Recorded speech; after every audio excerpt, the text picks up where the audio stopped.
बिस्मिल्लाहिर्रहमानिर्रहीम। अस्सलाम वालेकुम नाज़रीन, आप देख रहे हैं प्राइम टाइम विद टीएम। मैं हूं तारिक महमूद। एक बड़ा फैसला इलेक्शन कमीशन ऑफ पाकिस्तान का। कराची के बल्दियाती इंतखाबात जो 23 अक्टूबर को होने थे वो एक बार फिर मुलतवी कर दिए गए हैं। जमात इस्लामी, पाकिस्तान तहरीक इंसाफ और जो दीगर जमातें हैं, यानी हुकूमत में जो शामिल जमातें नहीं हैं, उन सब ने शदीद तनकीद की है। सिराजुल हक साहब कहते हैं कि ये इलेक्शन कमीशन ने दबाव में आकर फैसला किया है। पाकिस्तान तहरीक इंसाफ के रहनुमाओं ने एक प्रेस कॉन्फ्रेंस की है। उनका मौक़िफ़ ये है कि चूँकि कराची में पाकिस्तान तहरीक इंसाफ की पॉपुलैरिटी है और ख़दशा है कि हुकूमत को कि यहाँ से जो अगला मेयर है वो पाकिस्तान तहरीक इंसाफ का होगा, इसी वजह से पाकिस्तान पीपल्स पार्टी और मुत्तहदा कौमी मूवमेंट बिलखुसूस बल्दियाती इंतखाबात से बार बार राह फरार इख्तियार कर रहे हैं। तो ये मामला, इस पर गुफ्तगू करेंगे और साथ साथ इलेक्शन कमीशन के सरबराह के ख़िलाफ़ पाकिस्तान तहरीक इंसाफ ने सुप्रीम जुडिशल में काउंसिल में रेफरेंस भी दायर कर दिया और जो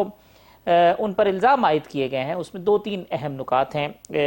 एक ये कि जो इस्तीफ़ों वाला मामला है, वो कहते हैं जी सेलेक्टेड इस्तीफ़े मंजूर किए जा रहे हैं और फ़ायदा पहुंचाया जा रहा है। दूसरी बात यह है कि फ़ॉरेन फंडिंग केस में पाकिस्तान तहरीक इंसाफ के ख़िलाफ़ फ़ैसला दिया गया, हालांकि दीगर कोई 17 जमातें ऐसी हैं जिनके मामला चल रहे थे, लेकिन PTI को अलग करके उसके ख़िलाफ़ फ़ैसले दे दिए गए। और तीसरी बात यह है कि जी इलेक्शन कमीशन इतना ज़्यादा जानिबदार है कि KPK में जब दूसरे मरहले के बल्दियाती इंतखाबात मुलतवी करने की दरख्वास्त करते हैं तो उसे मुस्तरद कर देते हैं, लेकिन सिंध और पंजाब के अंदर जो हुकूमतों की दरख्वास्तें हैं वो मंजूर कर लेते हैं और वहाँ बल्दियाती इंतखाबात नहीं होते। इस पर गुफ्तगू करेंगे। इमरान खान साहब के लॉन्ग मार्च और ज़िमनी इंतखाबात में पाकिस्तान तहरीक इंसाफ की जो कामयाबी है उसके असरात। मेरे साथ मौजूद हैं पाकिस्तान तहरीक इंसाफ के सीनियर रहनुमा, इलेक्शन सेल के सरबराह मोहतरम जनाब रियाज फतियाना साहब।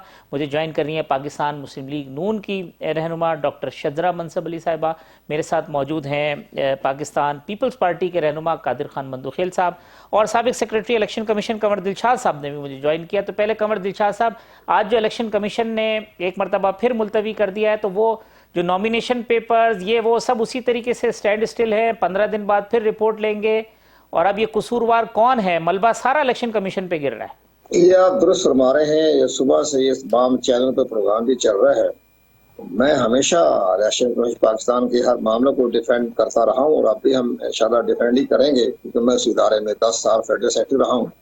तो लेकिन सबसे बड़ी हैरानगी की बात यह है तारिक महमूद साहब कि आज का फैसले से मुझे बड़ी हैरानगी हुई। इलेक्शन कमीशन पाकिस्तान ने इससे पहले भी इन्होंने सूबाई गवर्नमेंट सिंध की तरफ से जो लेटर आए थे वो उन्होंने मुस्तरद कर दिए थे और उसके साथ ही 16 अक्टूबर को बाई इलेक्शन भी करवा दिए। तो अब ये सिंध गवर्नमेंट की तरफ से इनको रिक्वेस्ट आई, सता आई, और साथ साथ उन्होंने फेडरल गवर्नमेंट को भी शामिल करवा लिया। फेडरल मिनिस्टर ने बाकायदा इंटीरियर सेक्टर को भी बुला लिया। ये सारी चीजें जो सामने के पास एजेंसियों की, तो मैं रिपोर्टें नहीं मानता। ये 250, 300, 400 पेज की रिपोर्टें सब बनी बनाई होती है, क्लर्क तैयार करते हैं, सब नलाफाइड होती है। हमने बड़ी बड़ी खतरनाक किस्म की पढ़ी है, हमने कहा दहशतगर्द आ रहे हैं, नालों में आ गए हैं, सीवरेज के जरिए आ गए हैं, सब गलत बातें होती हैं। तो ये सारी बातें बहरहाल इलेक्शन कमीशन पाकिस्तान को अपनी गैर जवाबदारी पर बड़ा एतराज उठाया जा रहा है तहरीक इंसाफ की तरफ से। तो उनको इस तमाम माहौल को देखते हुए इनको सिंध गवर्नमेंट के जो की दरख्वास्त को मुस्तरद करने के साथ साथ इनको चीफ मिनिस्टर को तलब करना चाहिए था। ठीक, उनको कहते हैं कि इमरान शाह साहब, आपकी अगर नीयत नहीं है कोई अपने सूबाई इंतखाबात करवाने की, लोकल गवर्नमेंट के इंतखाबात करवाने की, तो हम इसको वापस कर देते हैं। ये 2000 तक जो लोकल गवर्नमेंट के इंतखाबात होते हैं ये सूबाई गवर्नमेंट की जिम्मेदारी थी, ये प्रोविंशियल इलेक्शन अथॉरिटी होती थी, उनको वापस कर देते और उसके लिए एक्ट में तब्दीली कर लेते एक ऑर्डिनेंस के जरिए। खत्म, जी हमारा कोई ताल्लुक नहीं है, आप जब चाहें करवाएं ना करवाएं। अब इसकी इनकी बिला वजह गुनाह बल इज्जत इलेक्शन कमीशन पर तनकीद हो रही है। और इलेक्शन कमीशन ने जब अभी 2 हफ्ते पहले जब इनकी रिक्वेस्ट को मुस्तरद कर दिया था, तो अब क्यों इन्होंने उसको तस्लीम किया? नहीं करना चाहिए था। अगर इनके पास पुलिस की सर्विस नहीं थी तो दूसरे सूबे से पुलिस आ जाती, ऐसी क्या बात है? हुक्म जारी करते खैर पुलिस भी आ सकती थी, नो प्रॉब्लम, कोई मसला नहीं था। लेकिन वक्त के ऊपर इंतखाबात करवाना चाहिए था जी। तो ये मामला जो है, अब मैं पहले हैरानगी हुई जी का मंदुखेल साहब से पूछ। जी कामर साहब सुन लें जी, एक मिनट मैं बताता हूँ जी। अब इन्होंने एक और बात ये हुई कि जब इलेक्शन कमीशन ने इनकी रिक्वेस्ट को तस्लीम कर लिया तो मुराद अली शाह साहब और शजीर मेमन कहते हैं हम तो तैयार है 24 घंटे, हमें तो कोई रिक्वेस्ट नहीं की थी। जब उन्होंने खुद इतराफ कर लिया, डिसऑन कर दिया कि हम तो तैयार हैं, तो इलेक्शन कमीशन पाकिस्तान को चाहिए अपना डिसीजन वापस ले लें, और वापस लेने के बाद 23 अक्टूबर को इंतखाबात करवा देंगे। ठीक है, चीफ मिनिस्टर साहब कह रहे हैं हम तो तैयार हैं, तो हम बिलावजा तनकीद के साथ में आ रहे हैं। इस आड़ में इसके जो नोटिस लिया है मुराद अली शाह ने, स्टेटमेंट जारी किए शजील मेमन ने, उसकी रोशनी में अपना फैसला वापस लेते हुए इंतखाबात 23 अक्टूबर को करवा दें। अच्छा, चले मैं पहले मंदोखेल साहब जवाब देते हैं, मगर रियाज फतियाना साहब आपके दोस्त भी हैं, कमर दिलशाद साहब, और आज जो है वो काफ़ी आपके करीब मौक़िफ़ भी दिया है कमर साहब ने। पाकिस्तान तहरीक इंसाफ का रिएक्शन गो के आया है, वो कहते हैं जी हम चाहते हैं इलेक्शन में पार्टिसिपेट करें, आप इलेक्शन सेल के सरबराह भी हैं, इस फैसले पे आपका रद्द अमल सर? तारक भाई, कमर दिलशाद साहब, मंदोखेल साहब दोनों मेरे दोस्त हैं, बहुत प्यारे दोस्त हैं। गुजारिश है कि वैसे तो राय मनसब अली भी मेरे साथ MNA रहे हैं, वो भी मेरे अच्छे दोस्त थे। गुजारिश ये है कि कमर दिलशाद साहब ने सही कहा, आइन के आर्टिकल 140A के तहत सूबाई हुकूमतें जिम्मेदार हैं, ये परमिशन सब्जेक्ट है कि फ्री फेयर ट्रांसपेरेंट इंतखाबात बल्दियाती इदारों का करवाएं, जिन्हें एग्जेक्टिव और फिनंशियल पावर भी खुद मुख्तार हों। और इस सिलसिले में आपने देखा कि ये जो 25 सितंबर को कौमी असम्बली के और सूबाई असम्बली के इंतखाबात हो रहे थे 11 हलकों में, बिला वजह इसको मुलतवी कर दिया गया कि फ्लड आ रहे हैं। कहाँ मुझे बताएं, ननकाना साहब, शरकपुर, फैसलाबाद, मुल्तान, बावल नगर, कहाँ कराची, कहाँ फ्लड आ रहा है? कहीं फ्लड नहीं आया, सिरे से फ्लड आए ही नहीं है, लोग मजाक उड़ा रहे हैं। और 1 महीने के लिए इलेक्शन आपने 3 हफ्ते के लिए मुलतवी कर दिया। फिर 25 सितंबर से हमारी कैंपेन टॉप तक चली गई थी, इनका ख्याल था कि इलेक्शन मुलतवी कर दें, शायद टेम्पो नीचे आ जाएगा। फिर इन्होंने 16 अक्टूबर रखी, आपने फिर देखा 75%, 75% रिजल्ट हमने दिया और हमने सीटें जीती। खान साहब, इमरान खान ने 7 नशिस्तों पे इलेक्शन लड़ा, 6 पे वो छक्का मार के जीत गए। 7वीं नशिस्त भी हमारी ही है, NA 237 मलीर कराची। वहाँ पे जो हाल देखा, गुंडागर्दी, बदमाशी, हरासो, खौफो हरास, हमारे कराची के सदर को तशद्दुद का निशाना बनाया गया, जो खुद मेंबर सिंध असम्बली है, और पूरे कराची में इलाका गैर बना हुआ था। दहशतगर्दी और दहशतगर्द बंदूकें, पिस्तौल, हथियार लेकर घूम रहे थे और लोगों को डरा धमका के रोका गया कि पोलिंग स्टेशन पर ना जाएं। और अब तक प्रिजाइडिंग अफसर ने भी लिखा ये अपनी रिपोर्ट में, हमने उसको भी चैलेंज कर दिया। हम दस्का की तरह उसका इलेक्शन दोबारा चाहते हैं। इलेक्शन कमीशन का टेस्ट है कि दस्का के लिए और फैसला और कराची के लिए और फैसला नहीं होना चाहिए, फिर फॉर उसका ओथ रोका जाए और इसके साथ वहाँ री इलेक्शन करवाया जाए उस हल्के में। दूसरी गुजारिश आपकी जो लोकल बॉडी के इलेक्शन की कर रहे हैं, कोई जवाब नहीं बनता। ये कहना कि हमारे पास पुलिस की नफरी कम है इसलिए हमें इलेक्शन करवाने में दुश्वारी है। भाई पुलिस कितनी, आपको कोई जंग लड़नी, वहाँ पे कोई फतह करना है आपने जाकर पोलिंग स्टेशनों को, आप इतनी बड़ी नफरी, आपके पास रिजर्व पुलिस भी होती है, कांस्टेबलरी भी होती है, उसके बाद वफाकी इदारे भी बहुत सारे मौजूद हैं, नेवल हेड, नेवी की बहुत बड़ी स्ट्रेंथ वहाँ पे मौजूद है। तो ये कोई जवाब नहीं बनता, इस बिना पे इलेक्शन मुलतवी कर, फिर तो कभी भी इलेक्शन नहीं हो सकते। फिर तो हमेशा कहेंगे आप यूनाइटेड नेशन से रिक्वेस्ट करनी पड़ेगी कि वो बाहर से फौज कोई भेजे, इंटरनेशनल आर्मी, ताकि इलेक्शन करवा सके। मेरा ख्याल ये बहुत मज़का केस रिक्वेस्ट थी सिंध गवर्नमेंट की, और इलेक्शन कमीशन का फैसला भी बहुत मुतनाज़ी है। अब मंदोखेल साहब, आपने कमर दिलशाद साहब, वो जो कि अमूमन बहुत ज़्यादा इलेक्शन कमीशन के सपोर्टिव हैं, आज थोड़े से जो है ना कमर दिलशाद साहब भी ज़रा मुझे नाराज़ नज़र आए इलेक्शन कमीशन पे, और फतियाना साहब का भी पॉइंट आपने सुन लिया। सिंध हुकूमत जो है वो क्यों, क्या अब आप पे प्रेशर है? एक आर्गूमेंट ये है कि MQM राय फरार इख्तियार करना चाहती है और कंधा आप पीपल्स पार्टी का इस्तेमाल हो रहा है सिंध हुकूमत का, और आप कोलेशन की वजह से मजबूर है, बार बार खत लिखते हैं। देखिए, मैं फतियाना साहब और कमर दिलशाद साहब की बहुत सारी बातों से इत्तफाक करता हूँ, बहुत सालों से नहीं। कमर दिलशाद साहब, एक मैं छोटा आपके सामने सवाल रखना चाह रहा हूँ। अगर कमर दिलशाद साहब सेक्रेटरी आज भी होते, ठीक है, और फतियाना साहब सिंध गवर्नमेंट के सरबराह होते, और मैं किसी सियासी जमात का होता, आप मुझे बताओ कि जब यहाँ इस्लामाबाद के ऊपर यलगार है, इस्लामाबाद मजीद फोर्सेस सिंध और बलूचिस्तान और दूसरी जगहों से मांग रही इस्लामाबाद के लिए, और वहाँ सिंध आपका 50% पानी में डूबा हुआ है। लिटरली मैं आप दोनों हजरात को, बल्कि आप तीनों को मैं दावत देता हूँ कि आप आइए और सिंध मेरे साथ चले। आपको 14-14, 15-15 फुट पानी खड़ा हुआ भी आपको दिखा दूंगा, बल्कि मीडिया ने दिखा दिया उसमें। आप मुझे पता कि ऐसी सूरत हाल में जब वो फोर्सेस नहीं होंगे, जब इलेक्शन कमीशन का अमला तो होगा, चंद अफसरान होंगे, मगर आपकी जो फोर्सेस नहीं होंगी। अभी आप लोग फतियाना साहब जो जिक्र कर रहे थे कि वहाँ इनकी एमपीए के ऊपर हमला किया है, यकीनन नाखुशगवार वाकया है, मगर जिस तरह उसको बयान किया गया है कि मुझे बट मारा, मुझे ईंटों से मारा, तो मेरे भाई ईंटों से मारने वाला जो है ना वो फिर पाँव पे खड़ा नहीं होता है। अल्लाह ना करे ऐसे हो, लेकिन इस तरह तो ना बयान करे कि यकीनन आपका झगड़ा हो गया होगा और आप क्या करें थे। आप रुकने पार्लियामेंट की सीनियर असेंबली के आप मेंबर हो, क्या ये इलेक्शन रूल्स के वायलेशन नहीं है? कमर दिल शाह साहब मुझे बताएंगे मेहरबानी करके। क्या उनका साबिक गवर्नर तो चलो अब साबिक हो गया, इनके तमाम एमएनए एमपीए वहां पे मैदान में मौजूद नहीं थे, और थे तो कौन से कानून के तहत थे? और थे तो 50-50 लोगों और 10-15 गार्डों के साथ वहां क्या करे थे? पोलिंग स्टेशनों में क्या करे थे? आपको मैं तो कम से कम नजर नहीं आऊंगा कि मैं जत्थे के साथ, और क्योंकि मुझे पता है रूल्स का, और क्योंकि मैं खुद एमएनए हूं तो रूल्स की वायलेशन है कि मैं वहां पे आपको नजर आऊं हर जगह पे। तो सवाल ये है कि इन सारी चीजों के बाद आप कहते हो कि इलेक्शन हो जाए, तो जब एक हल्के का हाल, चलो थोड़ी देर के लिए मैं मान भी लेता हूँ कि वो नाखुशगवार वाकया था, नहीं होना चाहिए, तो आप मुझे बताओ कि पूरा कराची का गली गली मोहल्ले में आप इलेक्शन कराएंगे तो आप रोक सकेंगे? जब आपके पास कुर्सी भी न हो, आपके पास पुलिस न हो, आपके पास वफाकी हुकूमत उल्टा आपसे पुलिस मांग रहे, तो आप कैसे करेंगे? फतियाना साहब कह रहे हैं कोई जंग थोड़ी होनी थी, उधर इलेक्शन होना था, कोई जंग और जदल का माहौल थोड़ी होना था।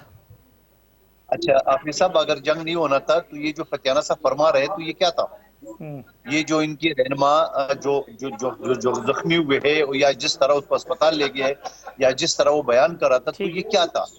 हमला किसने भी की है, मैं मुजम्मत करता हूँ नहीं होना चाहिए, मगर ये एक हल्के की बात हो रही है। यहाँ कराची में आपको हर गली मोहल्ले में पोलिंग स्टेशन वार्ड बने हुए हैं, आपको 250 से ज्यादा कौंसल है यहाँ पे कराची में। तो आप मुझे बताओ कि आपका फोर्स नहीं हो तो आप कैसे करेंगे? कमर दिल शाह साहब मुझे बताओ कैसे करेंगे? और फिर दूसरी बात ये, इसी तरह वफाकी हुकूमत की हम जो बात कर रहे थे, जो इमरान नियाजी साहब फरमाते थे कि भाई इलेक्शन हो, हम वही कहते थे कि सिंध का इलेक्शन कैसे हो, तो ये फरमा रहा था कि सिंध का इलेक्शन 2-3 महीने बाद कराओ।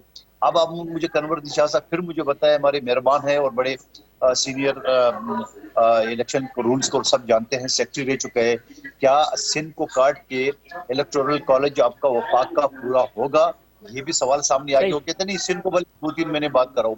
और दूसरी बात ये कि अगर सिंध का इलेक्शन महीना डेढ़ के लिए अगर पोस्टपोन हो जाए तो कौन सी क़यामत आएगी? वैसे बड़ा गैप है। साथ साथ में ये भी सवाल छोड़ रहा हूँ फतियाना साहब के लिए, क्या पंजाब में आपको इलेक्शन कमीशन ने लास्ट वार्निंग नहीं दी? आज या कल केस मेरे नजर से गुजरा था, लास्ट वार्निंग दी है।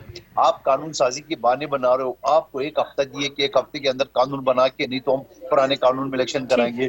तो जरा आप मैं पूछता हूँ शजरा साहब, आप बड़ी माजरत क्योंकि ज़रा तमाम लोगों का मौक़िफ़ आ जाता है। एक तो चूँकि आप फेडरल गवर्नमेंट में हैं, ये जो बाई इलेक्शन के जो रिज़ल्ट हैं, क्या उसका इम्पैक्ट है कि लोकल बॉडीज़ के जो इलेक्शन हैं वो मुलतवी किए जाएँ? और क्या उन रिज़ल्ट से, गो कि आपने बहुत सख्त मुकाबला किया और बहुत जम के मुकाबला किया उस नशिस्त के ऊपर, लेकिन क्या इसके नतीजे में जो पॉलिटिकल प्रेशर है वो मुस्लिम लीग नून पर आया है इन इलेक्शन के नतीजे का? बिस्मिल्लाहिर्रहमानिर्रहीम। जी, मैं समझती हूँ कि ये जो बाई इलेक्शंस में पीटीआई ने और इमरान खान साहब ने फैसला किया, ये एक पॉलिटिकल स्टंट था उनका, और इसका मकसद सिर्फ और सिर्फ जमहूरी अमल को डिस्टेबलाइज करना और अवाम को उनकी नुमाइंदगी से महरूम करना था। और ये मैं समझती हूँ, शायद इस पे कंवर दिलशाद साहब बेहतर रोशनी डाल सके कि क्या एक एमएनए जो सिटिंग एमएनए है वो और 7 इलेक्शन कर भी सकता है या नहीं। और अब अगर उन्होंने कर लिए हैं 7 इलेक्शन, तो एक तो नंबर 1 ये कि उन्होंने अपनी पार्टी के ऊपर अदम एतमाद का इजहार किया। इनकी पूरी पार्टी में कोई और नहीं जिसके ऊपर ये एतमाद कर सकते और जिसको ये स्टैंड करवा सकते। ये खुद आए 7 नशिस्तों के ऊपर, और अब इनको ऑब्वियसली 1 महीने के बाद आर्टिकल 223 जो है आइन का, वो कहता है कि वो ऑटोमेटिकली सीटें खाली हो जाएंगी। तो क्या फिर से इलेक्शन होगा? क्या फिर से वही चीज शुरू हो जाएगी? तो अवाम की नुमाइंदगी कहाँ गई? सिर्फ और सिर्फ अपना पॉपुलिस्ट रेटरिक को बनाने के लिए, और अपनी 1 मैन पार्टी है ये, इनके अंदर, इनके ऊपर, इनके पास और कोई नुमाइंदा ऐसा नहीं और कोई कैंडिडेट नहीं है जो कि इलेक्शन लड़ सके। अब क्या फिर इमरान खान आएंगे इन्हीं 7 नशिस्तों पे इलेक्शन लड़ने के लिए 3 महीने बाद? और जिस इलेक्शन के लिए ये बारहा कह रहे हैं कि जल्दी इलेक्शन हो जाए, जनरल इलेक्शन, क्या 272 सीटों के ऊपर इमरान खान साहब खुद इलेक्शन लड़ेंगे? ठीक। तो ये तो मैं समझती हूँ इनकी ये जो पॉलिसी है ये बहुत जल्दी लोगों के सामने, अवाम के सामने खुल गई है। इनका समझ आ गई है कि सिर्फ और सिर्फ अपनी एक, वो अपने आप को एक मसाया जो ये समझते हैं वो शो करने के लिए, अदरवाइज कुछ नहीं है। इनके 4 साल का जो गंद है वो हमने अपने कंधों पे उठाया, उसकी वजह से महंगाई करनी पड़ी, उसकी वजह से सब फैसले करने पड़े, जिसकी वजह से कि हमें ये थोड़ा सा एक बैकफुट पे जाना पड़ रहा है। लेकिन जैसे जैसे हालात बेहतर होंगे, जैसे जैसे मईशत बेहतर होगी, जो कि होना शुरू हो गई है, तो अवाम के सामने खुद ही ये सारी चीजें खुल जाएंगी। और जो पंजाब के लोकल बॉडीज की जिक्र किया मंदो खेल साहब ने, तो वहाँ क्या स्टेटस है इस वक्त? उसके लिए आप तैयार हैं चीजों में? पंजाब के इलेक्शंस के लिए हम बिल्कुल तैयार हैं। जिस वक्त मैं खुद इस चीज में मैं समझती हूँ कि बड़ी डिस्टर्बेंस हुई थी जब एक दफा इलेक्शन जो है वो मुलतवी हुआ, फिर दोबारा मुलतवी हुआ। ग्राउंड रूट पे जो पाकिस्तान मुस्लिम लीग नून का वर्कर है वो पाकिस्तान मुस्लिम लीग नून के साथ स्टैंड कर रहा है।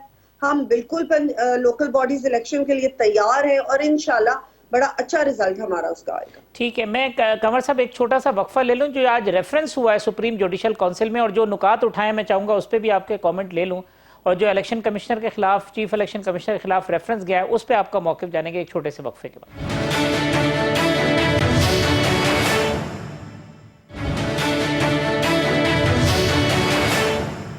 वेलकम बैक नाज़रीन। कंवर दिलशाद साहब, रियाज फतियाना साहब, शहज़रा मनसब साहिबा और कादिर मंदोखेल साहब मेरे मेहमान हैं। कंवर दिलशाद साहब, ये पहले तो अगर जो बात फतियाना साहब ने कही है, मंदोखेल साहब ने कही, अगर आप उस पर कोई शॉर्टली कमेंट कर दें तो फिर मैं रेफरेंस वाली बात करता हूँ।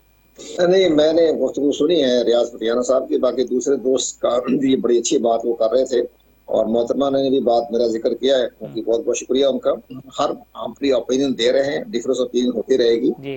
तो लेकिन सबसे बड़ी अहम बात मैं ये अर्ज करना चाहता हूँ, वही कहते हैं इमरान खान साहब ने, जो शहज़रा साहिबा ने कहा कि इमरान खान साहब ने एक सीट पे MNA वो अभी है, इस्तीफा मंजूर नहीं हुआ, 6 सीटों से वो और फिर MNA बन गए, ये महीने के बाद तो ये फारिग हो जाएंगी सीटें, क्या फिर इलेक्शन होगा?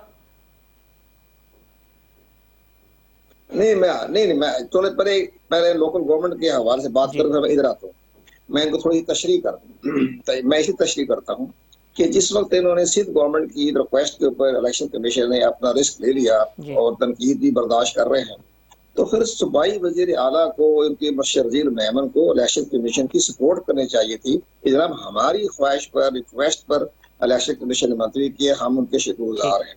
उनको ये कहना कि हम तो 24 घंटे के लिए तैयार बैठे हैं, इलेक्शन कमीशन खुद ही कर दिया, हमें तो पता ही नहीं है, तो ये अच्छा लफ्ज़ नहीं इस्तेमाल हो। ठीक। एक बात। दूसरी बात, छोटी सी बात करके मैं आपको बताता हूँ। 2008 में जब इलेक्शन हुए थे तो उसमें 40 नशिस्तें जो थी, तो ज़ाहिर है वो बाई इलेक्शन कराना पड़ता है जब डबल जो इलेक्शन लड़ते हैं। तो इलेक्शन कमीशन पाकिस्तान ने 40 नशिस्तों पर लोकल अपना बाकायदा ज़िमनी इंतखाबात करने का जारी कर दिया शेड्यूल।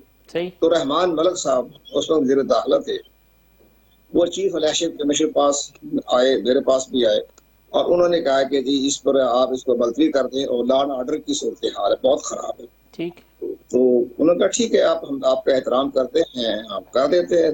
उन्होंने वो शेड्यूल मौखर कर दिया, जैसे आज चीफ इलेक्शन कमीशन ने किया। सही। इन्होंने 3 महीने के लिए किया था, उन्होंने सिर्फ 15 दिन किया था। उस पर जब शाम के वक्त, आप हैरान होंगे, बड़ी अहम बातें बता रहा हूँ कि रहमान मलिक साहब वज़ीर दाखिला हुकूमत पाकिस्तान, उन्होंने कौमी असम्बली के फ्लोर पर खड़े होकर ये कहा शाम को 7 बजे कि चीफ इलेक्शन कमिश्नर काजी फारूक साहब ने परवेज मुशर्रफ के कहने पर ये मुलतवी कर दिया है ताकि मुल्क में गड़बड़ हो और पार्टियों में इंतशार पैदा हो जाए। ठीक। उन्होंने उसी वक्त मुझे तलब किया टीवी बात सुनकर और उन्होंने वहीं से ऑर्डर जारी कर दिया कि इलेक्शन टाइम पर होंगे और अपना ऑर्डर वापस ले लिया। फिर रहमान मलिक ने बड़ी खुशामदीद मिलते कि उन्होंने डांट के कट आउट करके कमरे से बाहर निकाल दिए कि तुम झूठ बोलते हो, मुनाफिक आदमी हो तुम मेरे पास आके माफी मांगी, तुमने डेट आगे स्टैंड करवाई और इसके बाद मेरे खिलाफ स्टेटमेंट जारी कर दी तुमने, गेट आउट कहते यहाँ से। फिर मैंने जरदारी को फोन किया कि जनाब इसने ये हरकत की है तो जरदारी ने उनको वारंट दी। सब कुछ बड़ा तारीखी वाक़या होगा ये बात।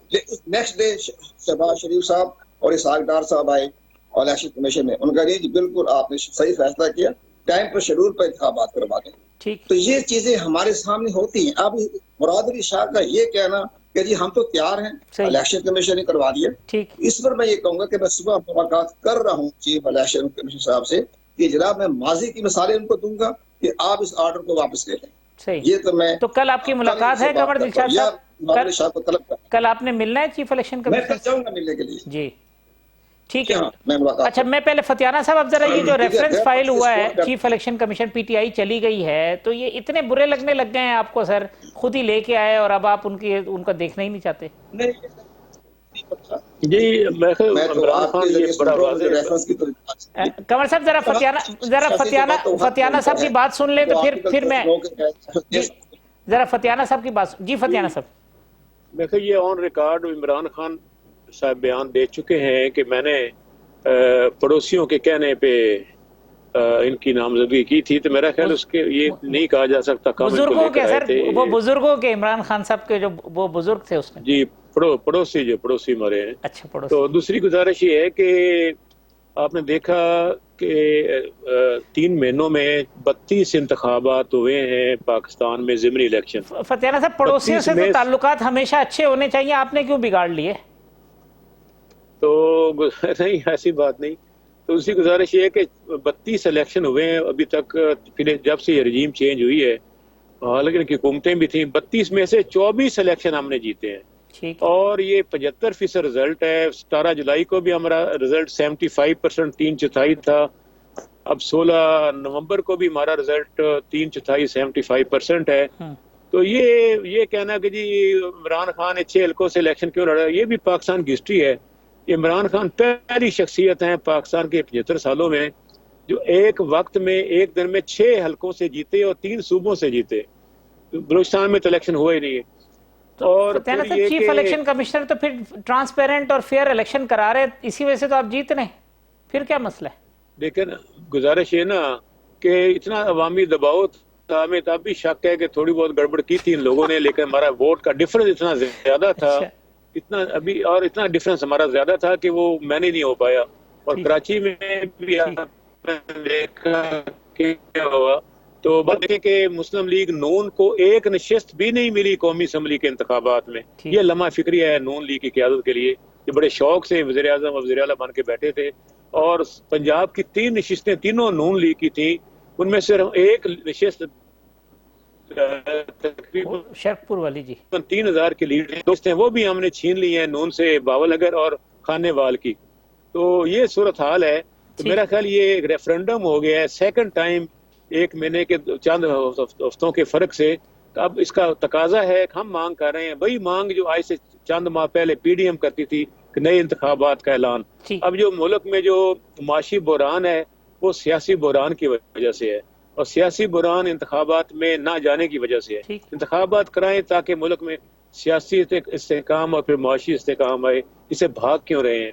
और ठीक है, जितनी दफा ये सीट्स खाली करेंगे, इमरान खान लड़ेंगे और जो ये करना चाहते हैं कर लें, कुछ नहीं बिगाड़ सकते। कोई भी हल्का खाली होगा फतियाना साहब, कैंडिडेट इमरान खान साहब ही होंगे। इमरान खान लड़ेंगे इलेक्शन, ताकि उनको बताएं कि पाकिस्तान की मकबूल हम तदावत देते हैं, ये भी आके। ठीक, शहजाद साहब ये जो इलेक्शन में क्या हुआ है मुस्लिम लीग नून के साथ, वो कहते हैं जी अवामी दबाव था, वरना तो शायद डिफरेंस इससे भी ज़्यादा होता।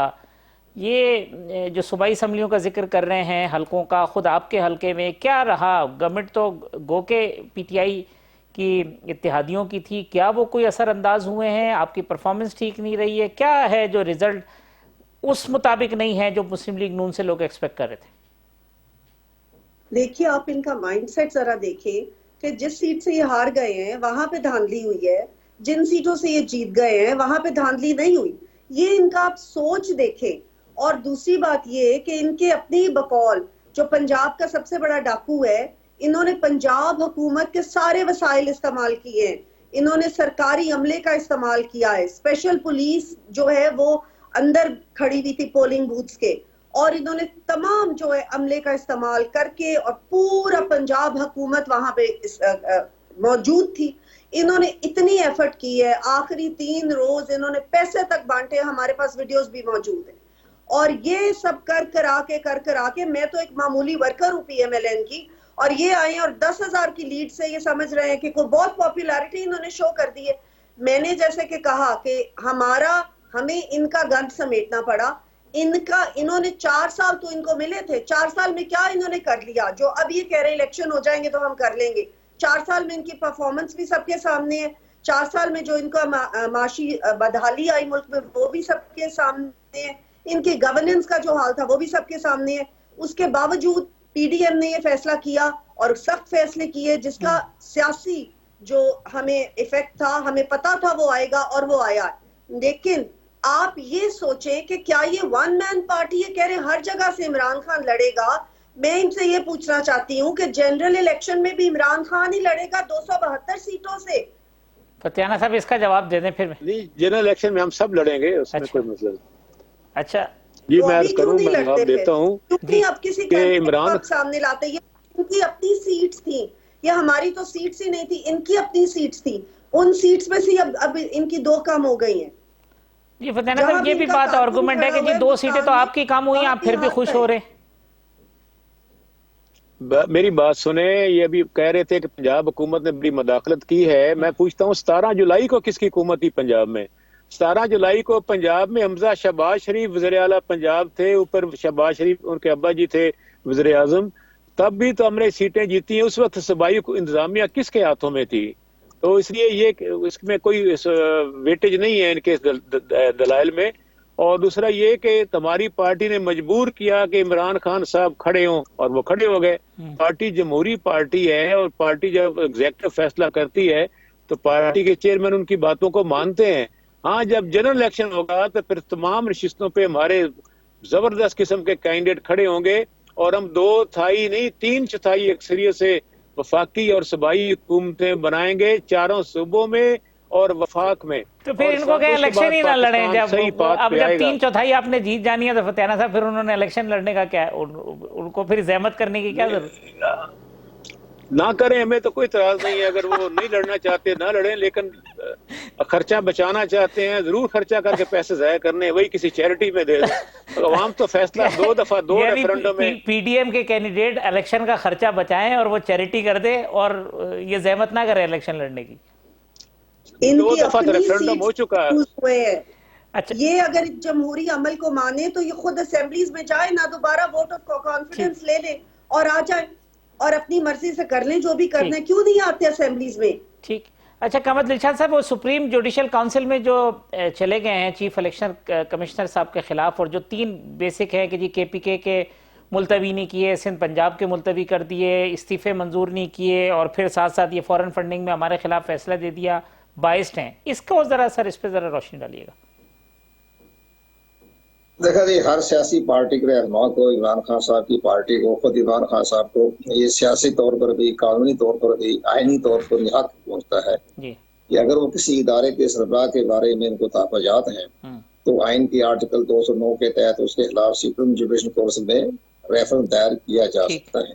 लेकिन यार, जहाँ तक आपने फरमाया, मैंने पहले अभी सुना है, मुझे इसके बारे में इत्तला नहीं थी, लेकिन जो आपने चंद बातें बताई हैं इस बेस पर तो ये सुप्रीम जुडिशल काउंसिल मेरी ज़ाती राय तो नहीं बल्कि नाक़िस राय ये कहूंगा कि ये मुस्तरद हो जाएगा। अच्छा, क्योंकि इसमें कोई ग्राउंड नहीं बनती, ग्राउंड रियलिटी नहीं बनती। सुप्रीम जुडिशल काउंसिल में किसी खिलाफ रेफरेंस जाता है तो बहुत जांच पड़ताल देखी जाती है, बड़ी गहराई तक जाते हैं।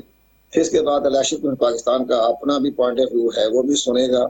इसमें बड़े सीनियर जज इसके मेंबर हैं, चीफ जस्टिस इसके सरबराह होते हैं। इसी तरह देख रहे काजी फायज ईसा का कितना अहम केस था, पूरी फेडरल गवर्नमेंट के खिलाफ खड़ी थी, तो लेकिन तब भी सुप्रीम जुडिशल काउंसिल ने वो खारिज कर दिया था। और अपने सदर अलवी साहब को इज्जत रखने के लिए उन्होंने मेलाफाइड कलम इस्तेमाल नहीं किया था। तो ये चीजें हैं, ठीक है, दबाव डालने के लिए उन्होंने रेफर भेजा है, दुरुस्त भेजा है, ठीक भेजा है, और उस पर इलेक्शन कमीशन पाकिस्तान अपना एक बहुत ही कम्प्रीहेंसिव किस्म का जवाब दाखिल कराएगा। फिर ऑनरेबल चीफ जस्टिस पाकिस्तान जो है वो तमाम मेंबर जो हैं वो उसको गौर व खोज करेंगे, तो उसको देख लेंगे। अगर उसके लेकिन ये जो फजा है कमर दिलशाद साहब, जो जितना उनको एक साइड पे जितना हार्श स्टांस है पाकिस्तान तहरीक इंसाफ का, अगर इलेक्शन अनाउंस भी हो जाते हैं तो वो तो कहेंगे जी पहले आप इनको हटाएं फिर इलेक्शन कराएंगे, तो ये तो एक नई सूरत हाल में हम खड़े होंगे। नहीं, उसके बारे में तो वो ये करेंगे कि अभी तो इंतजार करना पड़ेगा ना, अभी तो इंतजार करना पड़ेगा, अभी तो वो नहीं करेंगे। ठीक है, अभी तो वो नहीं करेंगे। ठीक है, मैं ब्रेक ले लूँ, ब्रेक के बाद आके इमरान खान साहब का जो लॉन्ग मार्च है और ये जो नुक्ता कंवर दिलशाद साहब ने उठाया है कि जी वो सुप्रीम जुडिशल काउंसिल में ये आर्गूमेंट जो है वो वीक होंगे और अगर इलेक्शन का अनाउंस होता है तो इलेक्शन कमिश्नर साहब का मुस्तकबिल क्या होगा, और रियाज फतेहाना साहब से पूछूंगा लास्ट सेगमेंट में।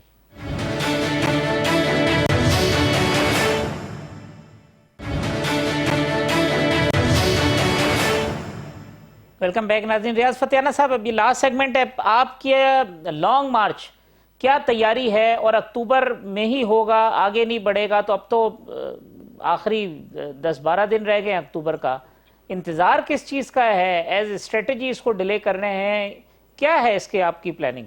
इनका तो अब डबल मार्च हो जाएगा पीडीएम का, क्योंकि अवाम इनसे तंग आ चुकी है। जिस दिन हमारी कॉल आनी है लाखों लोग सड़कों पर होंगे और पाकिस्तान से तो आएंगे, इसी खुद पिंडी इस्लामाबाद से बहुत लोग आने को तैयार हैं, क्योंकि बिजली के बिल जब आते हैं, पेट्रोल की जब कीमत वो देते हैं, आटा जब खरीदने जाते हैं तो चीखें निकल जाती हैं। अब हुकूमत की चीखें निकालने के लिए पुरजोर और पुरएतमाद हैं। दूसरा ये कि कल भी हमारी मीटिंग थी सीनियर लीडरशिप पॉलिटिकल कमेटी की, मैं भी उसका मेंबर हूँ, इमरान खान साहब ने इसको चेयर किया बनी गाला में। तो ये बात बड़ी वो मुतफिक है पूरी कमेटी कि हमें अब लॉन्ग मार्च की तरफ जाना है, लेकिन एक मौका फराहम कर रहे हैं हुकूमत को। अगर वो अपना और अवाम का वक्त बचाना चाहते हैं तो आए हमारे साथ बैठकर मुज़ाकरात करें, टेबल पर आ जाए, हम बैठने को तैयार हैं। 13 जमातों का फ्रंट भी बैठ जाए, हम इस बात पे तैयार हैं। देखिए हमारी भी तो 2 हुकूमतें हैं, पंजाब और खैबर पख्तूनख्वा में, हम वो डिसॉल्व करने को तैयार हैं। 4 सूबाई असम्बलियाँ, नेशनल असम्बली, इनको एक खास मुकर्रर तारीख पे डिसॉल्व करने का एग्रीमेंट कर लें हमारे साथ, नंबर 1। नंबर 2, इलेक्टोरल रिफॉर्म हमारे साथ बैठ के तय कर लें, इस्लाहात क्या हो सकती है इंतखाबी अमल में। नंबर 3, इलेक्शन कमीशन, ज़ाहिर अंपायर तो गैर जानबदार होना चाहिए, उस पर क्या तरीकाकार होगा? मौजूदा इलेक्शन कमीशन मुस्तफ़ी हो और नए अफराद का चुनाव दोनों तरफ के अफराद बैठ कर गैर मुतनाज़ा लोगों का कर लें, और उसके बाद फ्री फेयर और ट्रांसपेरेंट इंतखाबात हों। कोई इदारा प्री पोल, ड्यूरिंग पोल और पोस्ट पोल रिगिंग के लिए मुदाखलत ना करे, सब लोग इसकी गारंटी दें। और सुप्रीम कोर्ट की सरबराही में कोई ऐसा फोरम बनाया जा सकता है सुप्रीम नेशनल इंटरेस्ट में, इसलिए कि पाकिस्तान की सालमियत को खतरा दरपेश है, इसलिए तो ये कोई बैकडोर बातचीत भी हो रही है अपना फतियाना साहब? ये अभी आपके प्रपोजल सिर्फ आपकी हद तक हैं या आपने दिए हैं कहीं पे? क्योंकि बात हो रही है कि जी मुज़ाकरात या कोई चीजें इनिशिएट हुई हुई हैं, कुछ कोई ऐसे पड़ोसी हैं जो दोनों मतलब मोहल्लेदारों को चाहते हैं कि जी वो मिल बांट के रहें। देखें मुज़ाकरात का अमल और कई ऐसे खैर ख्वाह होते हैं जो हमारे न्यूक्लियर एसेट्स, एटम बम को उठाने के लिए लोग तैयार बैठे हुए हैं बैरून मुल्क। यहाँ पे मुल्क दिवालिया होने के करीब पहुंचा हुआ है, मुल्क की सालमियत को खतरा आता है। इस वक्त मेरा ख्याल है सियासत से ज्यादा मुल्क की सालमियत है, इसलिए फौरी इंतखाबात इसका हल है। और वो तमाम इदारे जो पाकिस्तान की सालमियत का, कोई गवर्नमेंट के लेवल पे, मैंने अर्ज किया ना, तब पाकिस्तान के तमाम इदारों के कायदीन ने हलफ उठाया हुआ है पाकिस्तान के आइन के तहत मुल्क की सालमियत का। अगर कोई इदारा या कोई शख्स या मुक़्तदर इदारा हो या कोई भी हो, अगर किसी मामले में सहूलतकार बनता है मामला को आगे बढ़ाने के लिए, तो ये कोई अनहोनी अजनबी बात नहीं है। सही है कि पाकिस्तान के इंटरेस्ट में फिर हमारे पास यही रास्ता रहता है कि हम लॉन्ग मार्च करें और उस दिन उठेंगे जब धड़न तख्ता होगा हुकूमत का। और मार्च एक वक्त है, मेरा ख्याल है कि अर्ली मार्च में रख लें, मार्च के पहले दूसरे हफ्ते में इंतखाबात, रमजान मुबारक से पहले, तो उससे ये होगा कि नई हुकूमत। फतियाना साहब का ख्याल है वो लाइन थोड़ी सी डिस्कनेक्ट हुई है। शजरा साहब आपने बात सुनी, बड़ी इंपॉर्टेंट बातें की हैं। उन्होंने कहा जी हम असम्बलियाँ डिसॉल्व करने के लिए तैयार हैं, मार्च के पहले हफ्ते में इलेक्शन कर लें तो ज़्यादा मुनासिब बात होगी, इलेक्टोरल रिफॉर्म से भी बात कर लें, नए चीफ इलेक्शन कमिश्नर पे भी बात कर लें, हम ओपन हैं। तो वो मार्च के पहले हफ्ते का तो मतलब है कि वो 5-6 महीने तो खुद ही वो आगे जाने के लिए तैयार है। इनका फैशिस्ट माइंडसेट देखें, इलेक्शन कमिश्नर इनकी मर्जी का हो, आर्मी चीफ इनकी मर्जी का हो, इलेक्ट्रल रिफॉर्म्स इनकी मर्जी के हों, उसके बाद ये कह रहे हैं कि हम जो है अपनी यलगार से, तो मैं ये कहूंगी कि इनको अपनी ऑलरेडी 6 सीट 7 सीट्स इनकी कम हुई नहीं है, ये यलगार करें तो राना सनाउल्लाह अच्छी तरह से इनकी यलगार देख लेंगे। ये कैपिटल पे यलगार करके, तो अगर ये समझते हैं कि हुकूमत गिरा देंगे, तो पहले भी इन्होंने, इनका पहला जो धरना था वो भी नाकाम रहा, 25 मई भी नाकाम रहा। अभी भी ये हिम्मत करके डेट देख के देख लें और अभी भी इनकी नाकामी होगी। अगर इनको कोई और चीज चाहिए, ये इलेक्टोरल रिफॉर्म्स चाहिए या कोई भी और चीज चाहिए, ये पार्लियामेंट में आए। जिन लोगों ने इस्तीफे अपने दिए हुए जाके कहे हमने इस्तीफे अपने वापस लेते हैं, हमने नहीं इस्तीफे दिए, पार्लियामेंट में बैठे अपना वोट ऑफ कॉन्फिडेंस लें। अगर इनके पास इनफ नंबर्स हैं तो ये आ जाए, प्राइम मिनिस्टर बन जाए, अपनी मर्जी के फैसले करवा ले, तोड़ दे असेंबलियां। इस तरीके से यलगार करके असेंबलीज नहीं तोड़ी जा सकती। और ये बादशाह नहीं है, ये एक जमहूरियत है। यहाँ पे जमहूरी अमल के जरिए ही हर चीज हो सकती है, और उस जमहूरी अमल को फॉलो करने के लिए ये तैयार नहीं है। आईन और कानून को फॉलो करने के लिए ये तैयार नहीं है। इनका ख्याल है कि ये बादशाह है, जो ये फैसला कर लें बस वो सारे मान लें, तो ऐसा नहीं हो सकता। कमर दिलशाद साहब, जरा शॉर्टली क्योंकि कंक्लूड कर रहे हैं प्रोग्राम, आपको क्या नजर आता है? कोई बैकडोर मुज़ाकरात, आपकी कोई इत्तला, कोई ऐसी चीजें हो रही हैं जिसमें कोई हिलजुल नजर आ रही है? इलेक्शन की तरफ हम बढ़ रहे हैं?